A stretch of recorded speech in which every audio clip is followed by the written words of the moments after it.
Hello and welcome to Walpole United WFC.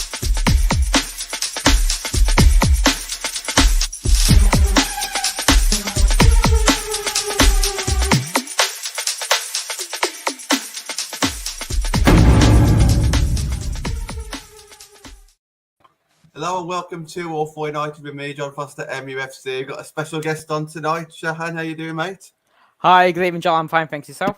Yeah, very well, thank you. Thank you for joining us. Shahan, welcome to a message from me this morning saying Tom Garry's tweeted out last night. We need to get you on the show, so we're going to spend the first half an hour talking a little bit about that. And then, as always, on the Friday Night Fans Forum, we'll get everybody else's topics as well. So you can kind of see what's going to happen along the bottom of the screen. Connor's having a night off tonight because for once I'm actually had the day off. So I worked yesterday instead of today, so that means that I could actually come on the show today. So all good news there. But Andrew, how you keeping, mate? You okay? Yeah, all good. Happy now it's the weekend. Yeah, it's always it's always good when you work in retail. The weekends could be a Tuesday, Wednesday, but yeah, no, it's always good when it gets to Saturday and Sunday. TJ in the comments, thank you, mate. Hope you're keeping well. John, how you doing, mate? Yeah, very good, thank you, John. Yeah, great, thanks, mate. How's everyone feeling? Just before we get started, about obviously we've got like a Stourbridge game on the weekend, Andy. But apart from that, no football now, and there hasn't been for a couple of weeks. You start looking ahead. Okay, you got the Euros, but it's not quite the same. We've still got a long way to go yet until we watch Man United again. Andy, how are you feeling about that? It feels like it's been longer than like 2 or 3 weeks. I'm just thinking it feels like we've still got a long way to go to wait. So I'll be happy when September rolls around and the league starts again. Yeah. Obviously, I have a season ticket with the men, so I'll be starting a bit early. But with the women's side, I'm just like itching to get back to LSV now. So see how our team will do into the next season. Johnny, just makes you crazy to think that we went 18 months without going to games, doesn't it? But now we've struggled after like 3 or 4 weeks here. Yeah, it's always, like Andy said, it already seems a long time since last season finished, and we've got a long wait now till start of next season. But at least we've got the Euros to sort of pacify us somewhat till then. Yeah, and that's the thing, isn't it? It will break it up a little bit for us. Obviously, we'll be watching out for the United players, no matter what country they play for. We'll have one eye on them. Shahan, how's the Bristol City fans coping? What's going through their mind now in this closed season? Well, I think the fact that we're still going to be in the Championship next season, of course, losing out in the last few weeks to Liverpool, who, of course, became champions. It just shows we can compete in the Championship, and it's just the main. I think over the summer now, unlike last season where there was a mass exodus following relegation from the WSL, it's just more looking like seeing which players are going to stay and also which players we can attract to join the club. Well, we could talk about that. Obviously, I want to start off talking about Fran Bentley, and then obviously we could talk a little bit about Bristol City before we move on. I know obviously you're with us for a good 25 more minutes or so it'll be good to get your knowledge on Bristol and the Championship while you're here. But let's talk about Fran Bentley then. So, first of all, how do you think she did last season? I think she's done pretty well. She did pretty well. And the fact that she was voted for the Women's Young Player of the Year on the awards run by the Bristol City Women and Bristol City Supporters Club and Trust, which I'm a board member of. And the fact that she kept 10 clean sheets, which for those of you who know about Bristol City Women, especially in the WSL in the last few years, that's clean sheets is something which we weren't really used to. And of course made some great appearances for in the England youth system. Of course, it was initially going to be a loan system, but the fact that what's interesting is that the first announcement about players who have left the club a few weeks ago. So the only other loan player we had was Aggie Beaver-Jones, and in that announcement, it was said that she would return back to her parent club, Chelsea. But there was no mention of Fran Bentley, which surprised myself and other fans.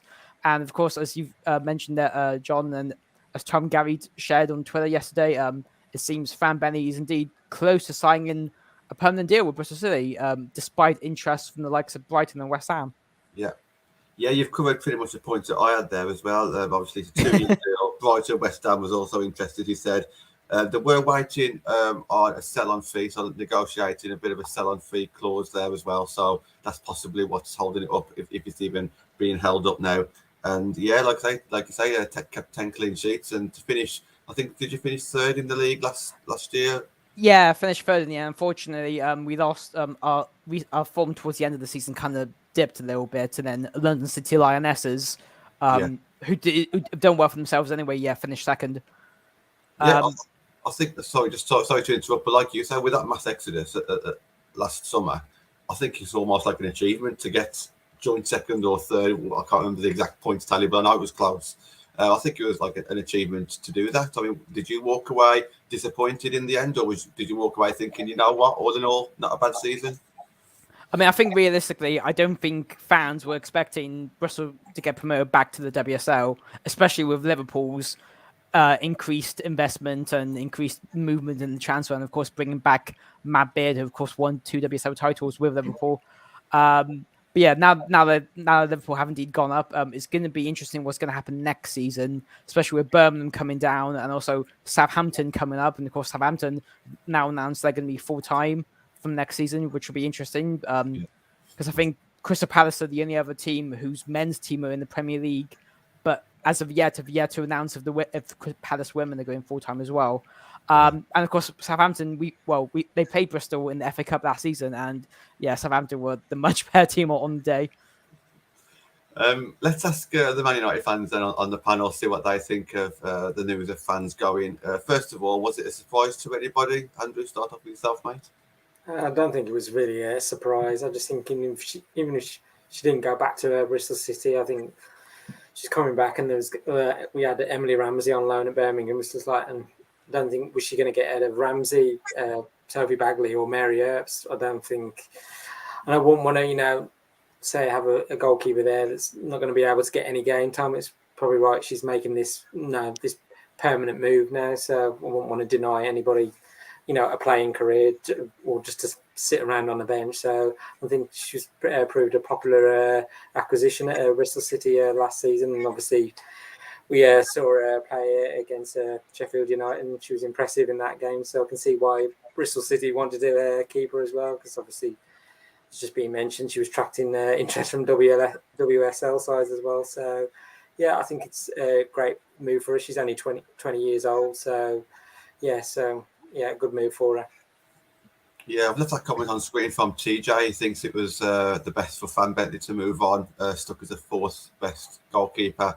Probably right, with Rambo ahead, and obviously you've got Saf Middleton Patel in the devs doing really well for herself as well. We knew all along that at least one of them would have to go, and potentially maybe another one as well. And that could be any of them. That could, but yeah, I think it's obviously for the best for Fran, and obviously she knows she must be happy where she is as well, which is obviously good news. If she did have opportunities elsewhere as well, then it's nice that it's if it was in her hands, if she's chose to stay at Bristol, then that's really good as well. John, what are your thoughts on this, mate? Yeah, I think it's probably a good move, for everybody involved, really. Obviously, a long way down the sort of pecking order at United. So, at stage of her career, she probably needs to be, playing games week in, week out, and she seems to have established herself really well at Bristol. So, I think it's a good move all around, really. Yeah. Some of the names coming up in the comments, which we will talk about in the second half of the show. But while we've got Shahan with us, I just wanted to keep with Bristol City in the Championship then. So your thoughts on this summer then? Are you expecting many ins and outs? Can you see any glamour signings, any WSL players coming in, or any other players? Is there anyone that you got your eye on, anyone that you would like? I mean, well, before the season ended, the news was already announced that club captain Amy Palmer, who I'm guessing all you fans will already know about, as well as Abby Howson and Amy Lazell, all agreed to new contracts for the next season. However, Abby Howson and Amy Palmer for their contracts, had the news revealed that they have a clause saying that if Bristol City get promoted to the WSL next season, then their contract, then their clauses will be triggered, so they can get another year extension.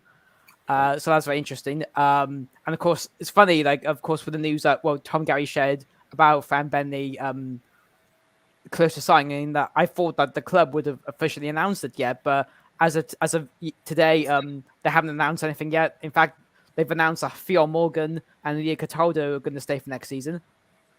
And looking at but so far the club haven't released a retained list or players that are like out of contract. I mean, I think the only players have left so far in the announcement that they did a few weeks ago was, of course, Aggie Beaver-Jones, Izzy Cook, and Maisie Collis, who are first-year pros, who didn't really get much game time. And I think the one loss that's really unfortunate is Satara Murray, who has since gone to join Racing Louisville back in the United States. Very unfortunate to see her leave, but I think I think she was just too good for the championship. And I've actually got as part of the Vixencast, we actually received a message from Satara Murray's mother, who confirmed that part of the reason for her move was she wanted to be back in America. I think she was a little homesick. But in terms of attracting WSL players, I think for Bristol, it's very interesting to see what's going to happen, because I think a lot of players, a lot of clubs, especially in the Championship and WSL, have announced some players have left. But of course, Miedema signed a new contract with Arsenal, so I don't expect it to come. But no, not realistically. I mean, it's still May. I mean, I love the fact that we're already doing the transfer business, or started to do signing business already, because this time last year we didn't even have a head coach, or we didn't even have like many players still on contract. So the fact that we're starting to do business now already is impressive. But the thing I will mention quickly is, again, you mentioned earlier about Emily Ramsey, or Rambo as you guys call her. So Birmingham announced that she had returned to loan.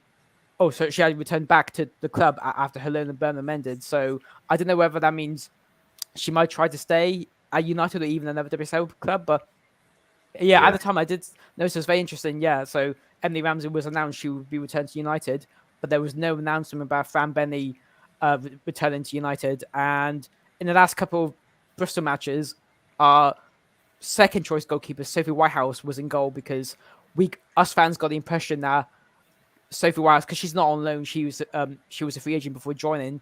We got the impression that she was going to be prepared to be the number one goalkeeper for next season. So Fran didn't even end up playing the last couple of games to give Sophie Whitehouse a chance.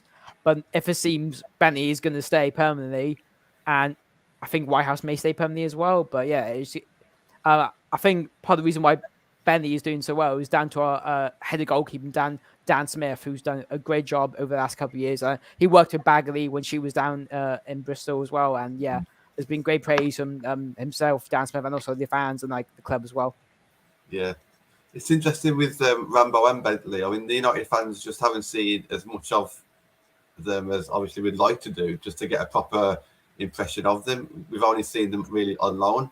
We saw them in, I think, our second season in the WSL, maybe in a couple of Conti Cup games here and there. We've not seen anything of either of them this season in a United shirt, which is a shame, because we want to be able to give a good, honest opinion on them. But all we're doing is just basing it on their experiences at other clubs. And obviously, Bristol City had a real good season last season, finishing third in their league. Obviously, Rambo had a different type of season, finishing bottom of the league, but obviously in a higher league, a more demanding league in that sense. So it is very awkward to decide like which the fans would like to keep. I think Rambo is probably a bit more of a fan's favourite, but that's nothing against Bentley. But Rambo has got a lot of favourites out there. And it is interesting that you said, the last couple of games that Bentley didn't play. So maybe it was very short, not short notice, but maybe the decision was out, right until the very end. You also mentioned about something about loan players not being announced. I vaguely remember, and it might have been Fran Bentley, West Ham, I can't remember, but there was definitely a player that was not officially announced as she went on loan. And she was actually in the starting 11 for another team before it was actually announced that United let her go. And I've got a vague. Can you remember who that was, John? That was Ramsey, wasn't it? Yeah. Ramsey, yeah. I thought it might have been one of the goalkeepers. Yeah, not surprised, but it's almost like they forget these goalkeepers, and if it's low, they forget about it. But no, obviously we wish Fran Bentley all the best, and she's always responded to us in the crowd when we've asked for a wave or singing the songs and everything. So obviously we do wish you all the best. Just sticking with the championship a little bit then, Shahan. Next season, obviously Liverpool's gone up, Birmingham's gone down. Is the championship getting stronger, getting weaker? I don't know. I think it's getting stronger year by year, if you ask me. Yeah, I think I was a bit hesitant, about coming down to the championship, but I think I said this before in the Vixen Cast podcast. But I think when Bristol City left the WSL at the worst time, we joined the championship at the best time, because the championship has got more exposure and also it's a far more open league. Teams can move up and down in the table of the tree every week depending on results, and whoever could be like top in the start one week could be like mid-table in the next, and I think it's a far more open league and a far more exciting league. Of course, everybody wants to reach the WSL, but it's a shame there's only still one promotion spot, one relegation spot.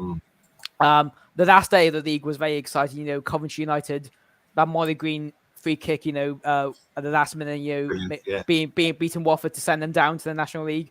So next season it's going to be very interesting to see what's going to happen, because Birmingham, of course, being relegated, and I think they've kept a few like strong players or key players such as Louise Quinn and Abby Scott. And I think the key loss they've had so far is Sarvi, the Greek player. But it's interesting to see what's going to happen with Birmingham. I don't know what investment they're going to have, whether they're going to have more investment or possibly even less. But apparently they're going to still play all their games at St Andrews, which is very interesting for in Championship football, because based on all the footage I've seen from WSL games, I mean, I do apologize to any Birmingham fans who are watching right now, but I probably because the camera is always on the stand where the fans are, it doesn't look that busy or that highly attended, to be fair. But I'm very interested to see what Southampton are going to do, because I've heard that before last Saturday they had last Saturday was like the second promotion in a row. I don't want them to get a third promotion in a row, at least not next season. But I think, as we mentioned as my Vixen Cast co-host Natalie Brown mentioned, whose birthday is this day, so happy birthday now if you're watching. She said if Bristol don't get promoted up to the championship, we're never going to get promoted. I think next season is going to be I think last season it just shows what we can do. It was a rebuild season, if you will, and then next season I think we definitely have to go for a interesting to see what the other teams are going to do in regards to their squads and status. I think Sunderland ladies have now become Sunderland women, but I don't know if they're going to become full-time. And I know Blackburn have signed players on professional contracts, so I don't know why I'm using quotation marks, but I don't know if they're full-time yet. I know Lewis has signed former Birmingham and Glasgow City manager Scott Booth, which is a sign of intent. And also they're having their pitch renovated to match the WSL and the championship quality. I think next season is going to be more exciting. I want Birmingham to go up, not next season, but eventually after we've gone up first. It's for Andrew. You was at the stadium. We was at St Andrews when we played them, and it was a bit unusual, I guess, for a men's stadium. It was. I'm copying Shahan now with my inverted quotes, but it wasn't the best experience, was it? I guess there's reasons for that, and hopefully they can sort it out. Liverpool sorted it out, so maybe Birmingham can sort themselves out as well. Just sticking with yourself, Andrew. When we was in the Championship, we did run away with it. This season, season after season, that league just gets more and more competitive, and it's got to be just a matter of full time before every club in that league gets full time, isn't it? Yeah, I was saying, as you just said, all those teams will soon be going full time and professional in the Championship. Obviously, it's following a bit like last season, like Liverpool, because they're seeming to they wanted to get back in the WSL. So looking forward to playing them next season. But it's going to get more competitive as well. And obviously, there's been talk of expanding both the WSL but the Championship too as well. So I can just see in the next few years, it's just going to get even more competitive between those teams and fighting for those places. It would be nice, there's more than one spot on offer for promotion, so it's not like there's only one team, or even if it's one team is automatically promoted, but then I don't know, second, third go into a playoff and then they can go up too. So something that can I'm sure he's being looked at the structure of the league. But yeah, from what I saw of that time we went to see Bristol, it was pretty impressive. So I suspect they'll be high up there in the championship next season. So hopefully they might be coming back up to the WSL following season. We get to play them again. Yeah, 100%. Yeah, obviously a massive shout out to Southampton. We did actually do a show on that final on Tuesday's show. So after you finish watching this one, feel free to scroll back to Tuesday's show because it is a good one. And yeah, just on that, I mean, Wolves finished top of their league, a real tough league, played fantastic all season, and they haven't got any promotion for it. And that to me just doesn't sit right. And I don't think it sits right with any fan. It doesn't matter who you support.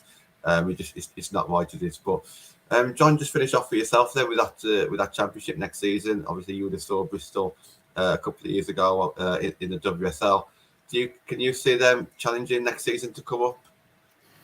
Yeah, I think it'll be a good battle between them and Birmingham at the top next season. I think obviously there's London City Lionesses and our old friends Durham might be up and around there as well. But yeah, I think it'll probably be a close sort of battle between Bristol and Birmingham for the promotion spot. It's just a shame, like you say, only one of them can go up. I think really there should be some sort of playoff option or something like that for a second team to get into the WSL. Really.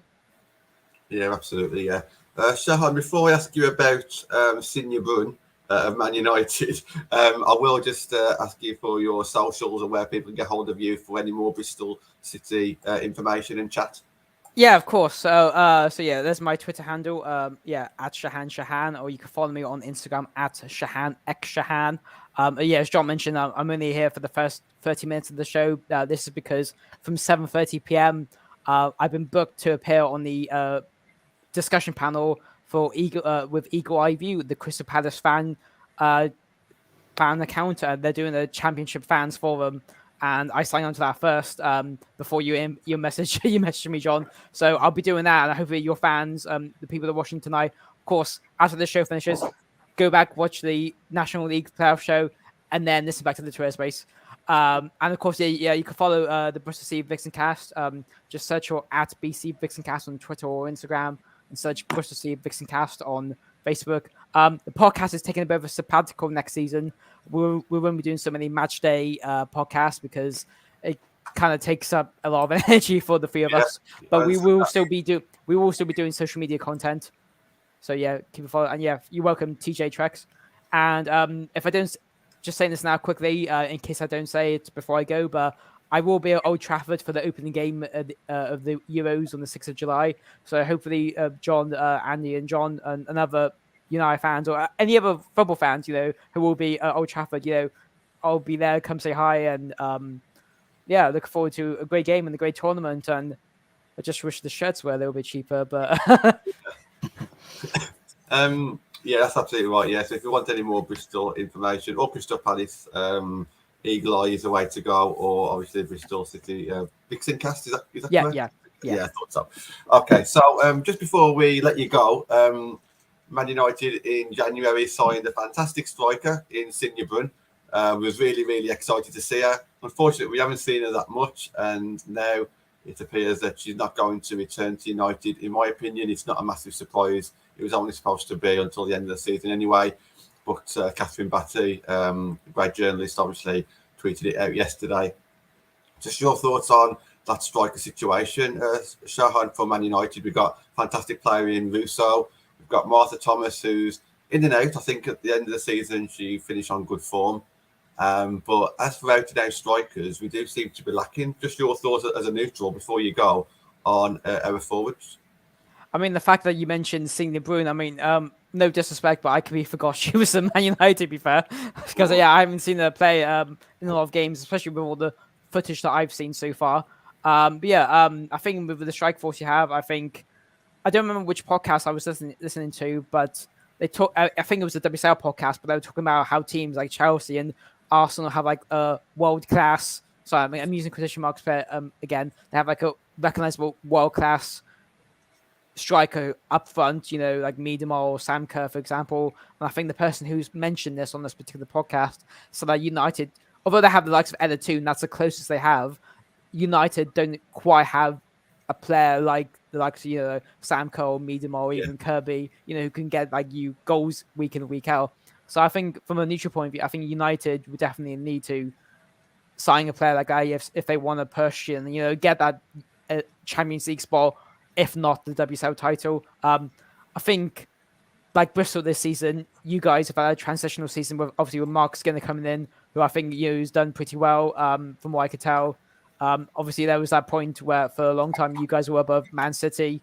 Obviously, I think that's partly down to Man City's own issues at the time, but yeah, I think if you can keep your key players and I don't know. I think I've seen rumors. I've seen people say about Jackie Bruun and whether she's going to stay or on the Batte. Sorry, I don't know how to pronounce her name. Whether she's going to stay or going to go, but yeah, I think if United can keep those players, I think United can be well in WSL and again at least get a Champions League spot if they can. But I think no team can keep up with, I don't think any team can compete with the likes of Chelsea or Arsenal at the moment. I mean, next season the title race will be interesting. Like it will be a bit boring if Chelsea win again, but of course Chelsea, weren't one of the leaders. They had a bit of a blip, of course, as well. But yeah, I'm just looking forward to see what's going on in the WSL and Championship next season. And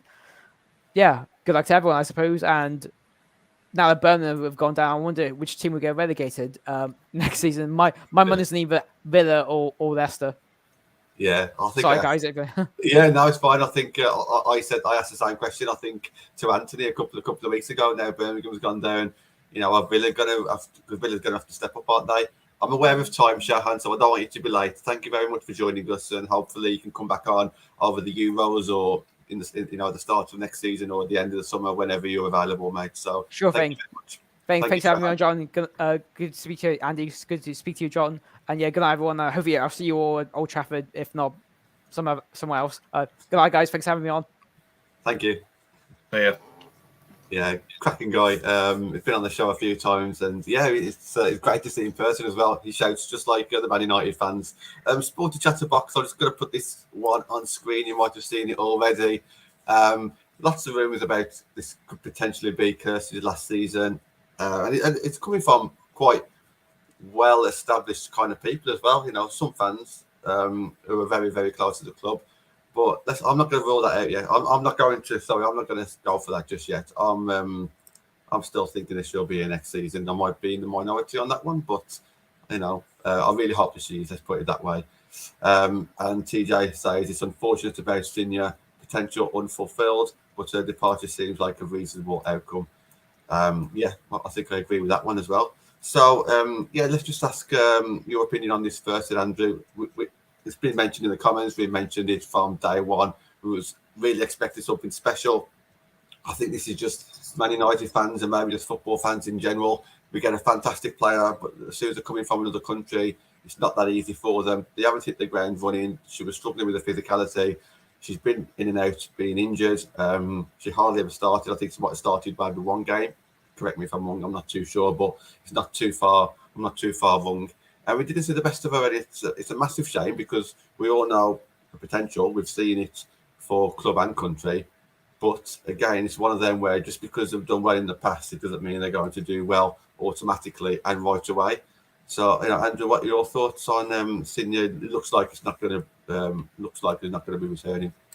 I say when she first came in January, it was like much excitement that she was being brought in and having won like the league title with PSG, and then being voted Denmark Player of the Year in 2021. So, but I say her time at United was, disrupted by constant injury, and I think she featured 5 times for us, and she didn't score in one of those games. So, obviously, there was rumours considering her bringing her back, and it might have been nice to see her back for one more season, to see what her truly potential was at United, but.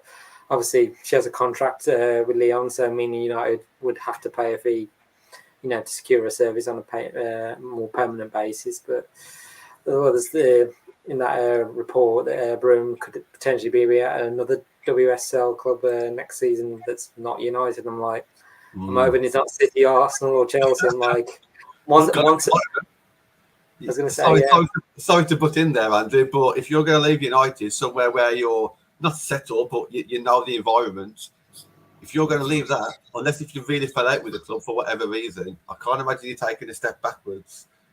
So what are your thoughts on that one? Because as good as she is, I've kind of said, well, she hasn't been very good for us this season because no fault of her own, but she hasn't settled that quickly.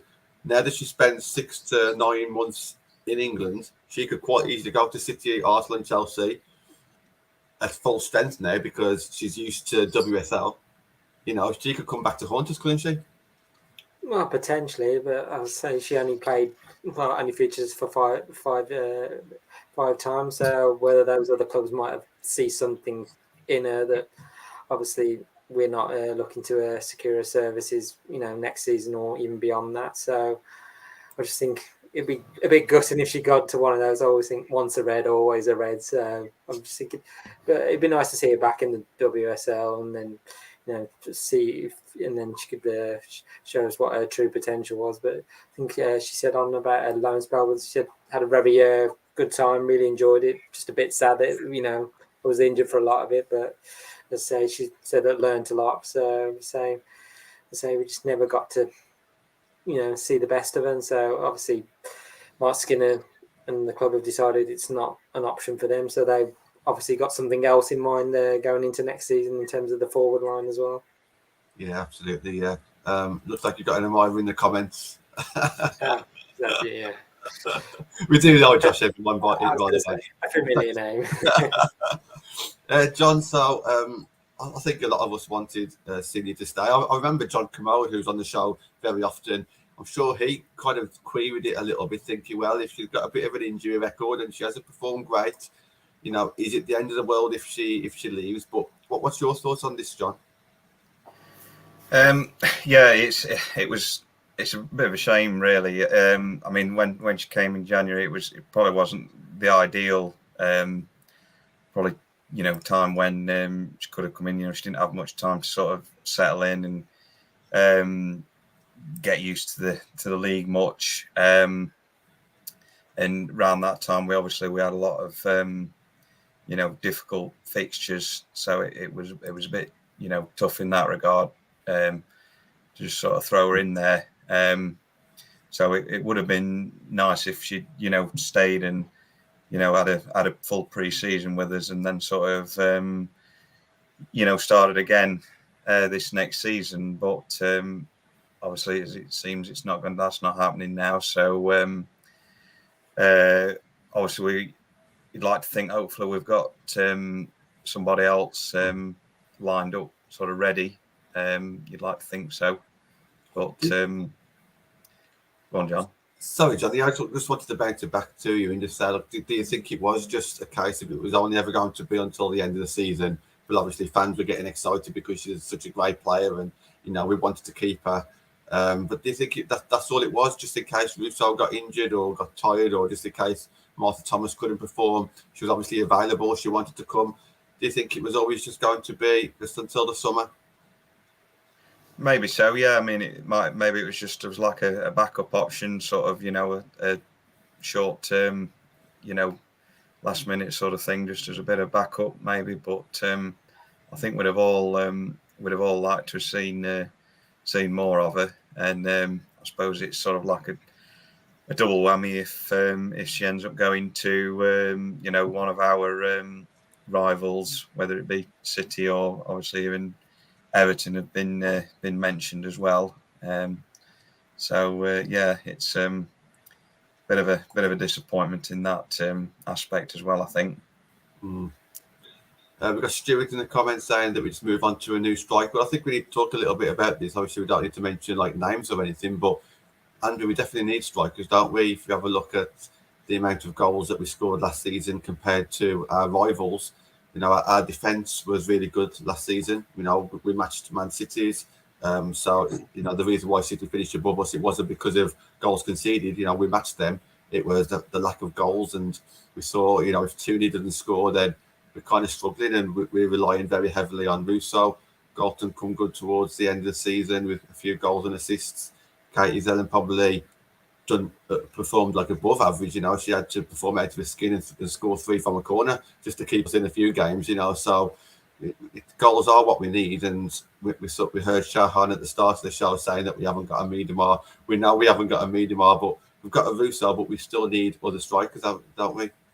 Yeah, I was going to say, and particularly on Russo, not the, let's say, the finished article yet. She's still learning. She's still crafting her game. So I'm like, she potential to be, you know, star for United and England for, like, you know, the next decade or so.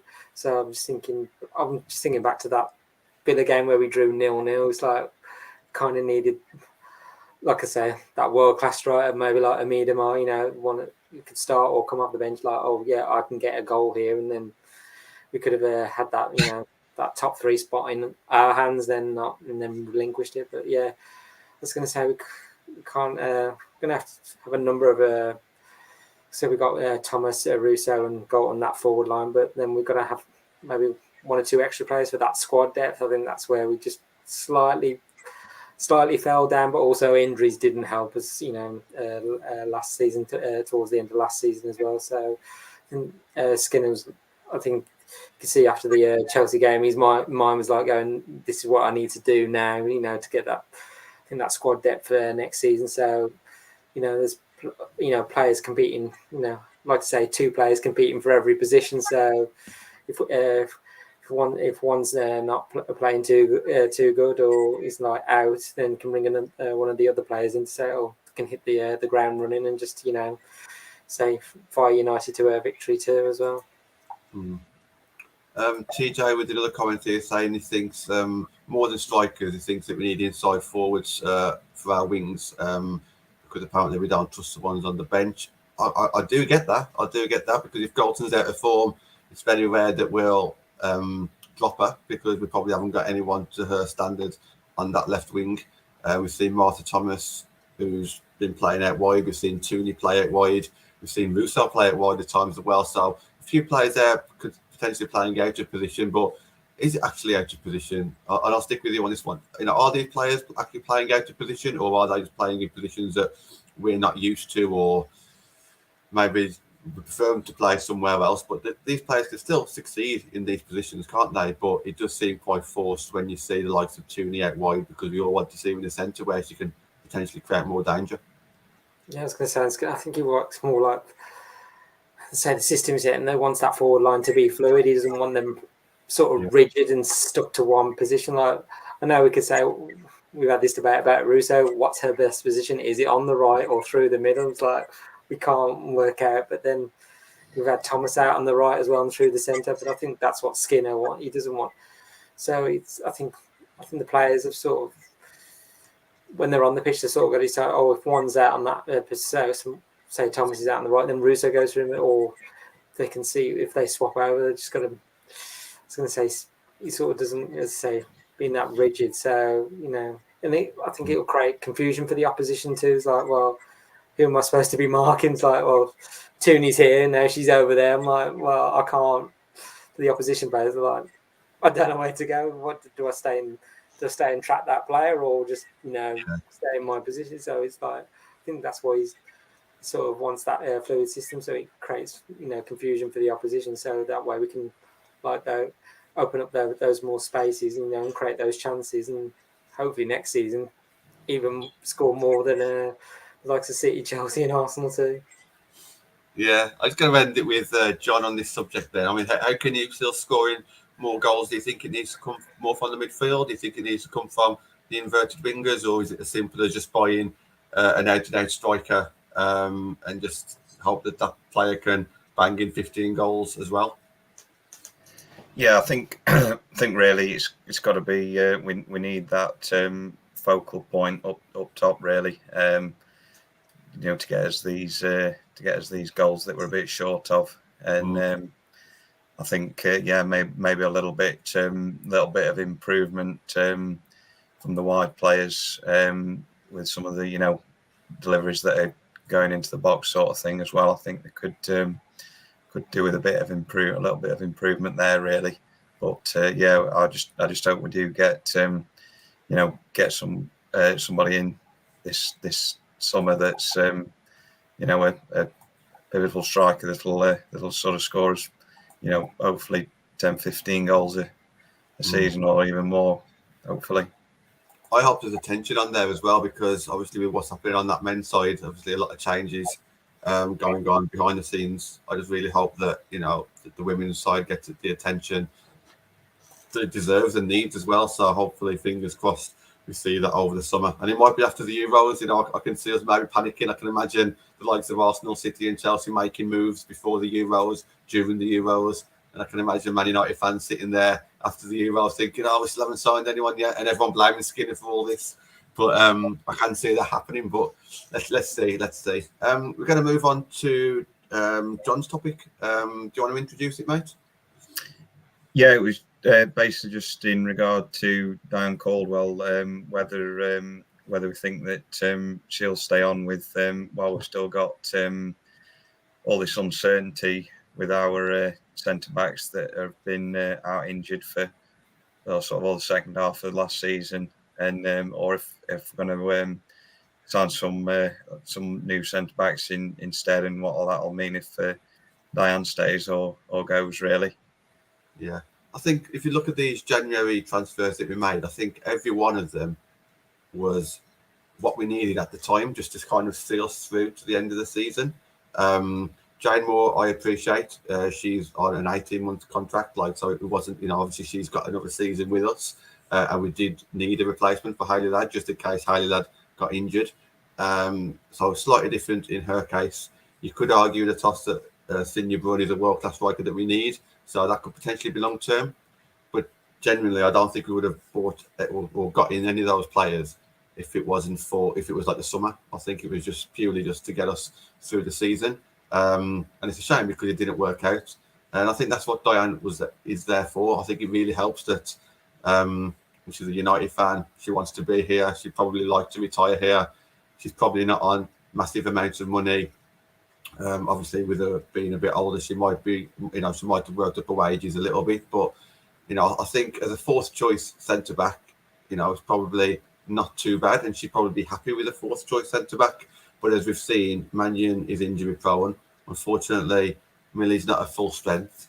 We don't know what's happening with Maria just yet as well. And if all of our fullbacks disappear, which is one of the rumours, pretty much, a big chunk of our fullbacks, does that mean Maria's going to be playing more on that right fullback role? So there is a lot of questions to be answered, I guess, with our defence. Me personally, I wouldn't mind seeing Diane stay, but not as a first choice, because I don't think we've seen enough of her for her to kind of warrant that decision just yet. But I must admit, she has stepped in really well, with Mannion and Millie not being fully fit. But I do think that if they are fully fit, then it's going to be Diane that makes way. Andy, your thoughts on Diane? Do you think she's going to stick with us?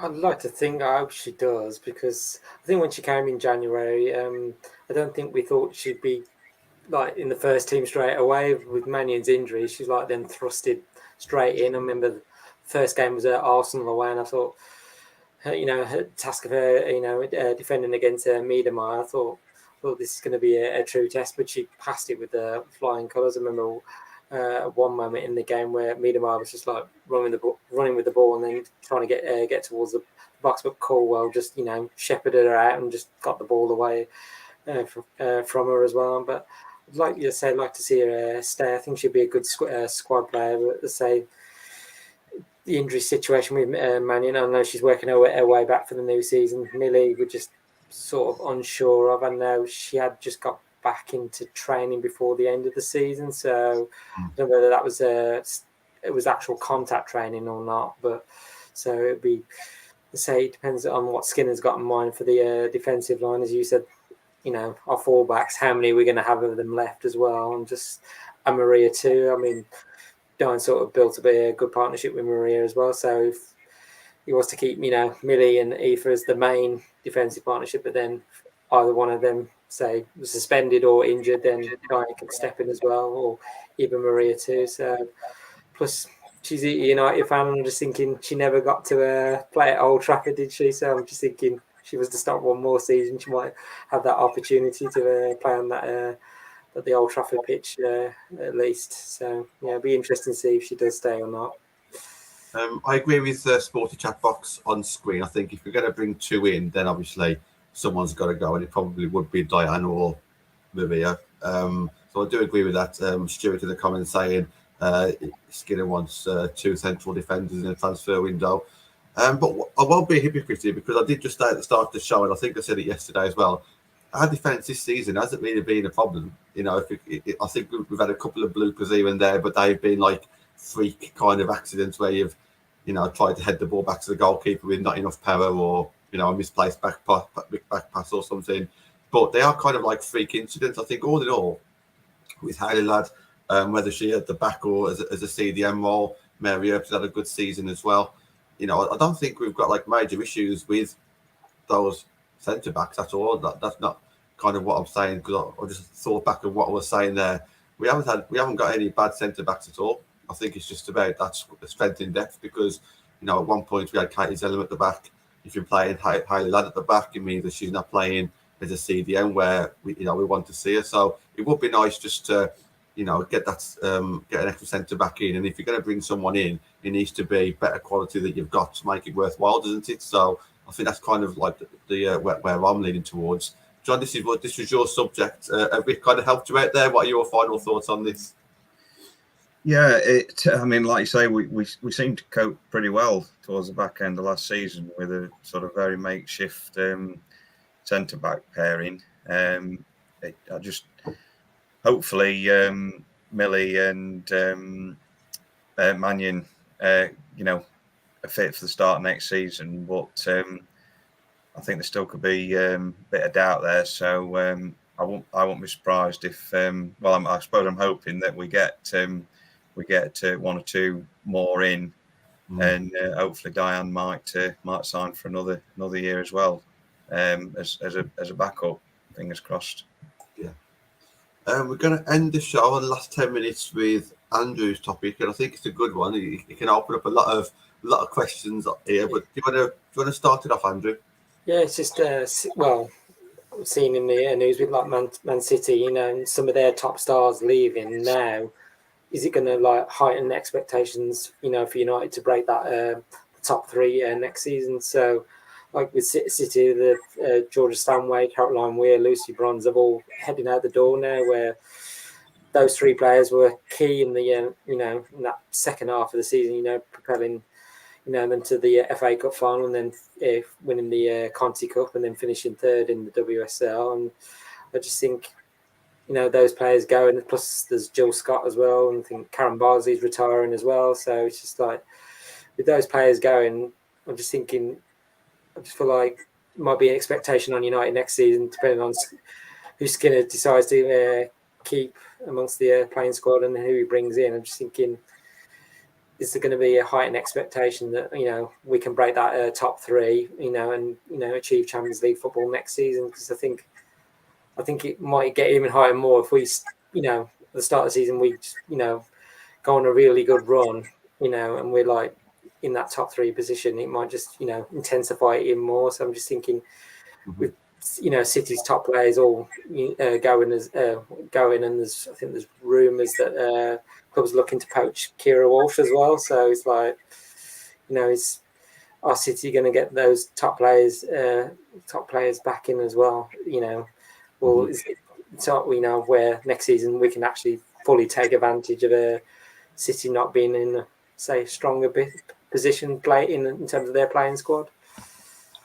Well, I'll let John kind of give his thoughts on this first. Obviously, the fact that City are losing quite a few players, and then obviously second, does this kind of make our lives easier next year? Well, the expectations. I think the expectations are that we challenge for top three anyway, but I think the pressure will be on, won't it? But go on, John. You go first. Yeah, I've been a bit surprised. Quite surprised really at all these departures from City, because considering how well they finished last season, second half of last season, other than losing the FA Cup final, it's they were scoring for fun and conceding very few, and it looked like they got a really really good sort of team built up there. But this, with all these departures, I suppose it's sort of throws a lot of uncertainty into them next season. I suppose similar to how we were this time last year. Obviously, we sort of managed to recover from that pretty well.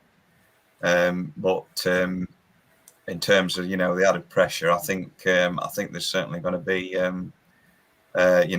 quite a bit of added pressure on United to be up there with City again, and probably people expecting us to finish above them again if we have to do some good business in the transfer window. I've just got Stuart's comment here. I've just kind of glazed at the. I don't know if he's being sarcastic here or what he thinks about ex-Man United player coming back. I must admit though, she has had a real good season. She has had a fantastic season. There's no doubt about that. And she's versatile left back and centre back. So yeah, good point. I don't know if it would happen though. So I think just based on what you just said there, it is very similar to us last season. We announced all our leavers first, and obviously everyone was jumping on it saying, "Oh, look at all these players leaving." And obviously at that time, Casey had left, and all this talk in the Athletic about facilities and everything going on at United at the time. Everyone was really jumping on it. It looks like it's that way this year a little bit with City as well. Everyone jumping on it because all the players are leaving. But obviously this is women's football. There's always 5 or 6 players that leave every season, and it is kind of normal. It's just the fact that all the outs get announced first, and I'm sure it'll happen with us as well at some point. And that's okay. I haven't been surprised with a couple of those players because they are quality who are still at a good age, but maybe they just want like a different experience now as well. Amy Turner was still at a good age. She had a fantastic final season with us, but if she wants to play in the United States, then she wants to play there, doesn't she? And it also makes me think, were some of these deals agreed before City actually made the Champions League? Were some of these deals agreed in November to January time, where City looked like there was way out of a top 3 race with United and Spurs going very strong at that time? Were some of those decisions made back then as well? I don't know, but it wouldn't surprise me if that was the case. Will the expectations heighten? Absolutely. The expectations heightened when City dropped a few points at the start of the season. All of a sudden, United fans went from thinking it was going to finish 4th, 5th, or 6th to yes, we've got to go for title, we've got to go for top 3. So I do think that will happen, but it does depend a lot on who City's going to bring in. And Sporting Box has already turned around and says, the City owners will spend. I do agree. They have got that money to spend, and I do see that. But it also depends on the summer that we have as well. We do have to be very fair. I think as a club, if we've been in the league for 4 years and we finish 4th in our first season, then as a club we should be thinking about, okay, well, we've got to push on and be at least third. 3 seasons later, I do get that. But on the flip side to that, it's not Skinner's or the players' fault if they're not actually able to do that, because the quality of the personnel that's on that pitch, you do need to step up. You need to be able to see the Chelsea, Arsenal, and City squad, and then next to them, you need to see the United squad and think, yeah, they can go toe to toe there. And then if they don't go toe to toe, then obviously you can start thinking, okay, is it the manager's fault? Is it the coach's fault? But I still think there's a long way to go over the summer yet as well. And I just bounce it back to you. Do you think it's fair just because City have got all this mass exodus that Skinner's going to come under a lot more pressure now?